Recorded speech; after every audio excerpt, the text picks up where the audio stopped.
Welcome back to the deep dive. Today we're tackling something huge, literally and figuratively. We're diving into Hajime Isayama's Attack on Titan, Volume 1. Yeah, the very beginning of it all. Yeah. Our source is that foundational first volume of the manga. It really sets the stage. Exactly. And our mission today, we want to pull out the core knowledge, maybe some surprising insights, and just really understand how this first volume sets up such an intense, desperate conflict. All about survival, isn't it? Yeah. Against just overwhelming odds. Totally. A world facing this, well, unimaginable threat. What does it take to keep going? Okay, let's unpack this. Right. So to really get the picture, you have to go back. The source says, what, 170 years before the main story kicks off? Yeah, something like that. A long time. Basically, almost everyone, the entire human race outside one specific area got, well, devoured by Titans. It's pretty grim. Devoured. Just stark. So after that near extinction event, the survivors, the ancestors, they built these massive walls, Wall Maria, Wall Rose, Wall Sheena. It's the famous walls. Yeah, the idea was simple. Create a Titan-free domain. Basically keep humanity safe. Secure survival. But they weren't just walls, were they? No, absolutely not.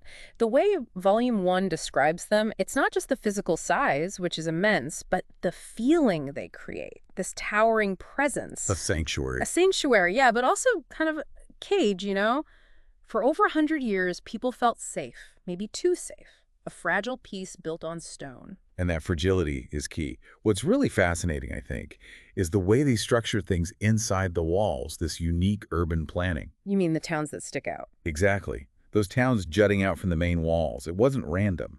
Strategically, it narrowed the area they had to defend, let them focus their forces. Makes sense, and militarily. But, and here's the chilling part, it also made those towns literal bait for Titans. Bait. Wow. Yeah. The source even says the monarchy praised the people living there, called them brave warriors. It sounds like propaganda to get people to volunteer for the front line. So they knew the risk, a calculated sacrifice. Yeah. Seems like it. And apparently there was debate back then about maybe abandoning the gates entirely, while others, reformists, wanted to push out, reclaim land.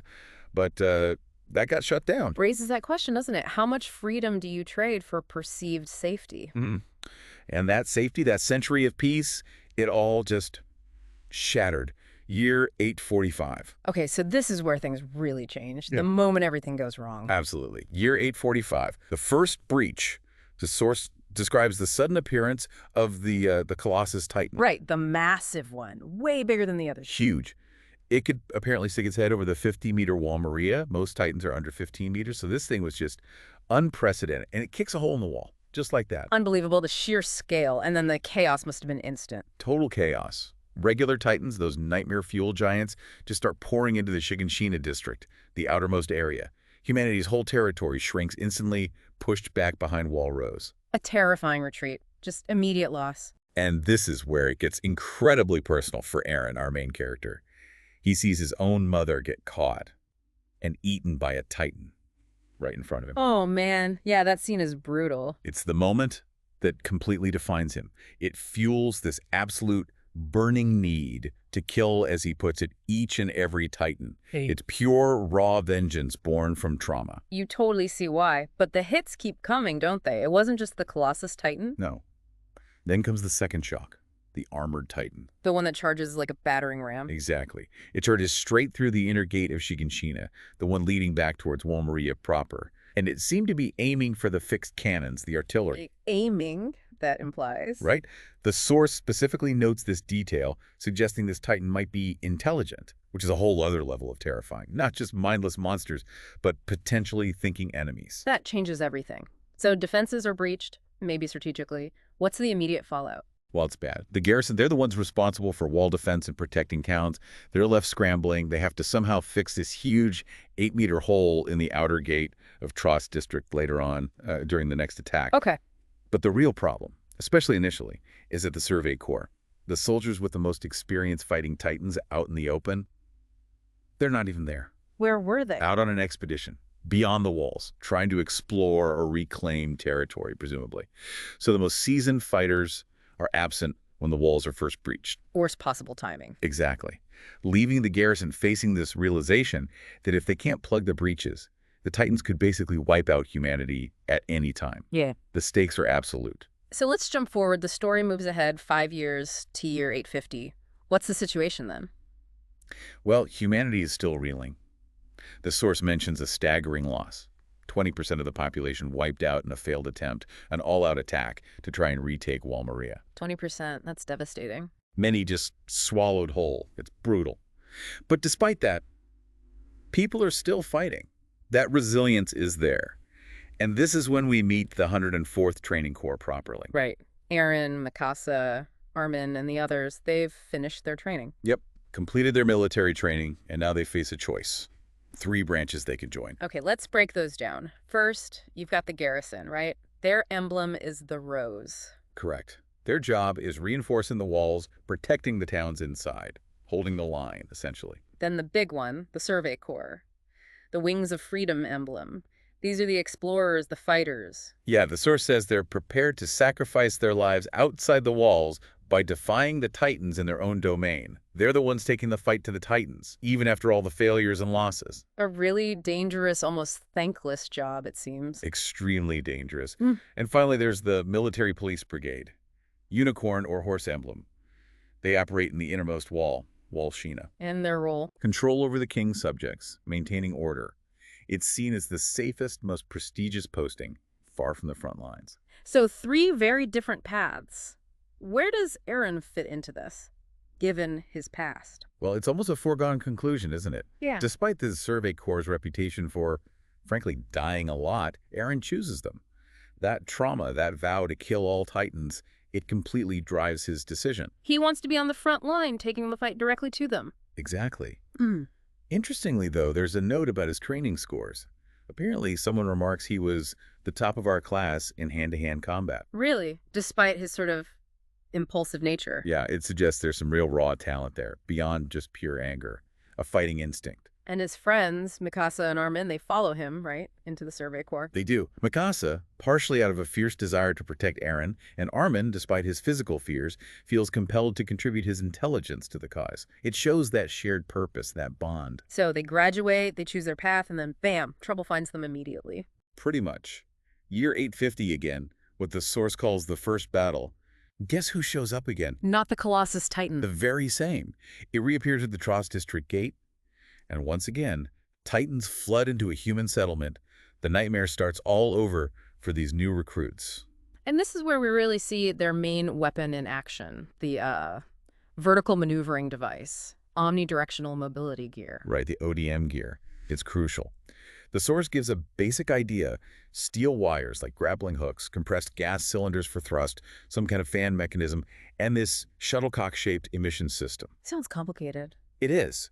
And apparently, the exact technical details, how to maintain it, any improvements, that's all kept secret, like black boxes. So it's like their one technological edge, and they guard it closely. You got it. It's their lifeline, really. The only way they can hope to match the Titan scale. And the combat itself. It's intense. Oh, yeah. Soldiers using the gear to basically fly around buildings, getting in close to slice the Titan's weak spot, the nape of the neck. It's incredibly dangerous, high-speed, close-quarters fighting. And Aaron, in this first real battle, how does he handle it? Still driven by that initial rage. He is. He's determined to kill a Titan himself right away. But he struggles. It's not as easy as his anger makes him think it should be. And then, well, then he makes a huge sacrifice. To save Armin, right. Yeah. Armin's about to be swallowed, and Aaron dives in, pushes him out of the way, but gets caught himself. It's a shocking, defining moment for both of them. Just brutal. Meanwhile, what's the bigger picture? The garrison. Again, they're in a desperate spot, trying to manage the chaos inside Trost, needing to repair the breach the Colossus Titan made. And again, the experienced Survey Corps is away. Still out. Still out. So the source reiterates that terrifying thought. If this new hole isn't plugged fast, the Titans could exterminate the human race at any time. That existential clock is always ticking. Wow. Okay, so that covers the core elements of Volume 1. But you mentioned you found some insights from the creator himself, Hajime Izayama. Yeah, some interesting bits from interviews. Gives a little peek behind the curtain. What stood out? Well, you talked about the whole Giants theme. He actually admitted that his feelings about it changed since his life has become popular. Huh. So maybe the success influenced his perspective on his own creation. Could be. It suggests the meaning evolved for him, maybe. He also shared some quirky things. Oh, like what? Like, apparently he got a scam phone call, a bank transfer scam, and he joked back that he was running some bank transfer scam. Okay, that's unexpected. And his method for getting unstuck on story points, shamboxing with a hanging lamp cord in my house, is very soothing. Shamdoxing with a lime cord. Right. Whatever works, I guess. Yeah, Adds to the unique vibe of the whole thing. definitely. He also sounds pretty grounded about being a manga artist. Said he just decided one day to be one, and basically looks for interests compatible with something that's profitable. Pragmatic. Very. But he also admitted he doesn't get over things easily when making manga gets tough. So you see the struggle behind it, too. Wasn't there something else? Slightly unusual. Yeah. He admitted to having a body hair fetish, which is, a surprisingly candid detail from the creator of this intense world. Adds a layer of just unexpected humanity. Definitely unexpected. Okay, so we've journeyed through the grim world, the desperate fights, and even the creator's quirks in Volume 1. What are the big takeaways here? I think it really boils down to resilience, doesn't it? Yeah. Humanity clinging on, the terrible price of peace or even just security, and that raw terror of facing something seemingly unstoppable. And that determination, like Aaron's, to just fight back no matter what, even when it seems hopeless. Exactly. So for you listening, you basically just got the foundational blueprint for Attack on Titan. The world, the threat, how humans responded initially, straight from Volume 1. It sets up so much, it really makes you think, what does it truly mean to, like the Survey Corps motto says, dedicate your heart, especially when facing something that defies all logic, all normal rules of war. Yeah, and how much are we defined by the walls we build physically or mentally versus our drive to break out, to reclaim something more? Powerful questions to leave us with. Thanks for that deep dive. My pleasure. It's a fascinating start to an epic story.